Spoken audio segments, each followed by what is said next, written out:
Hello students, कैसे हो आप सब। क्लास 9th में हम डिस्कस कर रहे थे फंडामेंटल यूनिट ऑफ लाइफ। तो इससे पहले कुछ एक पार्ट थे सेल के जो हम डिस्कस कर चुके हैं, like mitochondria, nucleus, cell membrane, cell wall, endoplasmic reticulum, ये सब कुछ हम पढ़ चुके हैं। आज हम डिस्कस करेंगे बच्चों गोल्जी बॉडी, और गोल्जी बॉडी को ही कह सकते हैं गोल्जी अपरेटस। दोनों वर्ड इसी के लिए यूज होते हैं, चाहे आप गोल्जी बॉडी बोल दो चाहे आप गोल्जी अपरेटस बोल दो, ठीक है, अपरेटस।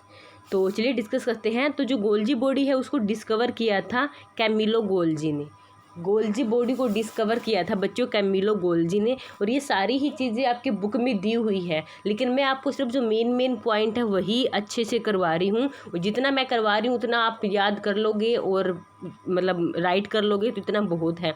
उसके बाद जो गोल्जी बॉडी है उसको कहा जाता है पैकर्स, यानी वो पैकेट्स के रूप में पैक करती है चीज़ों को, ठीक है।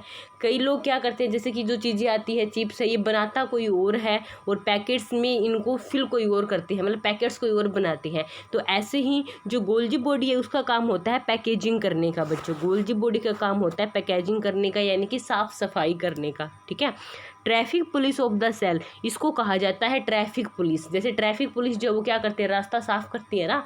जैसे एक जगह अगर जो उसमें रोड के ऊपर बहुत ज़्यादा अगर जे क्राउड हो रखा है तो वो क्या करता है, ट्रैफिक पुलिस वो रास्ता साफ़ करवाता है, ठीक है। तो यही सेम काम होता है गोल्जी बॉडी का। ये भी क्या करती है, पैकेजिंग करके और साफ़ सफाई करती है, यानी कि रास्ता साफ़ कर देती है आगे जाने के लिए। देन इसकी जो हेल्प है वो करता है बच्चों tRNA, और इसको कहा जाता है mother of the cell. Golgi body को कहते हैं मदर ऑफ द सेल। क्यों कहते हैं, देखो कि जैसे इसका काम होता है जो भी प्रोटीन्स होती हैं, प्रोटीन्स की पैकिंग करने का काम। गोल्जी बॉडी सिर्फ प्रोटीन की पैकिंग करती है। प्रोटीन फैक्ट्री कहते हैं बच्चों राइबोसोम्स को, हम पढ़ चुके हैं पहले। प्रोटीन फैक्ट्री कहा गया था राइबोसोम्स को, ठीक है।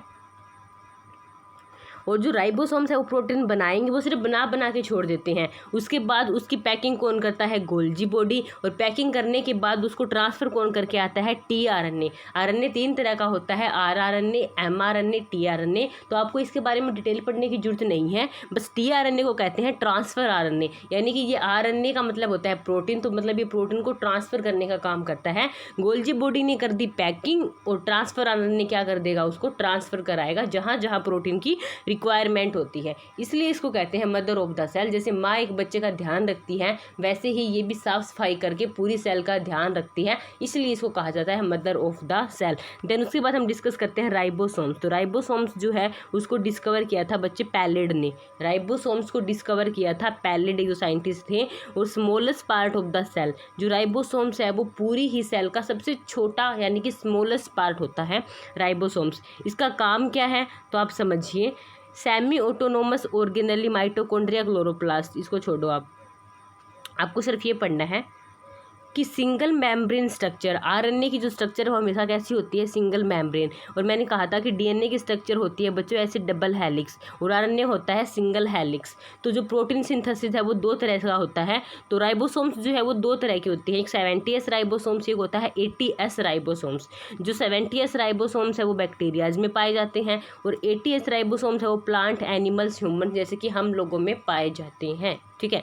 और protein factory of the cell किसको कहा जाता है, राइबोसोम्स को। अभी मैंने बताया था कि राइबोसोम्स को क्या कहते हैं, प्रोटीन फैक्ट्री। राइबोसोम्स को क्या कहेंगे, protein factory of the cell. और बस इतना याद रखना है, किसने डिस्कवर किया था, पैलेड ने। Protein factory of the cell इसको कहा जाता है। 2 तरह के राइबोसोम्स होते हैं, 70S और 80S। देन उसके बाद आपको याद करना है कि ये जो है वो कैसा होता है, सिंगल मेम्ब्रेन, ठीक है। आगे हम डिस्कस करते हैं प्लास्टिड के बारे में। प्लास्टिड, जो प्लास्टिड है बच्चों उसको डिस्कवर किया था हैकल ने। नेक्स्ट पार्ट है आपका प्लास्टिड। प्लास्टिड को डिस्कवर किया था हैकल ने, ठीक है। Found in only plant cell, ध्यान रखना प्लास्टिड जो है वो सिर्फ प्लांट सेल में पाया जाता है। अब तक जो चीज़ें हमने पढ़ी है वो सारी प्लांट सेल में भी थी और एनिमल सेल में थी, सिवाय सेल वॉल के। सिर्फ किसको छोड़कर, सेल वॉल को छोड़कर, क्योंकि हमने पढ़ा था कि सेल वॉल सिर्फ प्लांट में पाई जाती है। सेम इसी तरह जो प्लास्टिड है वो भी सिर्फ कहाँ प्रेजेंट होते हैं, सिर्फ और सिर्फ प्लांट सेल में प्रेजेंट होते हैं।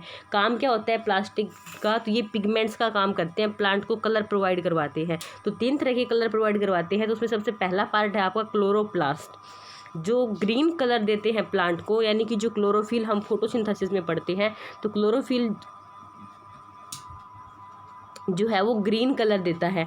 और वो ग्रीन कलर के लिए कौन रिस्पॉन्सिबल है? प्लास्टिड रिस्पॉन्सिबल है। याद रखना, क्लोरोप्लास्ट के 3 टाइप हैं, सॉरी प्लास्टिड के 3 टाइप हैं, क्लोरोप्लास्ट, ल्यूकोप्लास्ट और क्रोमोप्लास्ट। जो क्लोरोप्लास्ट है वो ग्रीन कलर देता है प्लांट को, जैसे कि क्लोरोफिल का कलर कैसा होता है? ग्रीन।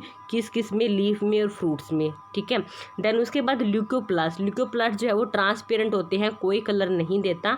कैसे? जैसे कि कुछ फ्रूट्स है जो ट्रांसपेरेंट होते हैं, जैसे रूट है, फ्लावर है, ये सब कैसी होती हैं?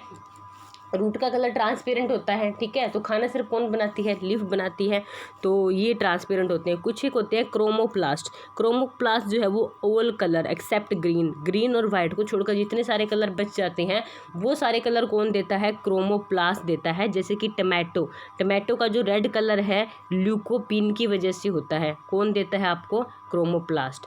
कैरेट का जो रेड कलर है कैरोटीन पिगमेंट की वजह से होता है, कौन देता है? क्रोमोप्लास्ट। येलो कलर जो होता है किसका आप बताओगे? मैंगो का येलो कलर, वो होता है जेंथोफिल की वजह से, ठीक है। तो कुछ एक फ्लावर में भी कुछ एक फ्रूट का जो कलर होता है येलो, वो सब किसकी वजह से होते हैं? जेंथोफिल की वजह से। तो इट मीन्स कि ये जो कलर है उनके लिए कौन रिस्पॉन्सिबल है? क्रोमोप्लास्ट। ग्रीन कलर के लिए कौन रिस्पॉन्सिबल है बच्चों? तो ग्रीन कलर के लिए आप बताओगे कौन है? क्लोरोप्लास्ट, ठीक है। और वाइट कलर जो ट्रांसपेरेंट कलर है उसके लिए ल्यूकोप्लास्ट। तो आज के लिए इतना ही, बाकी मिलेंगे।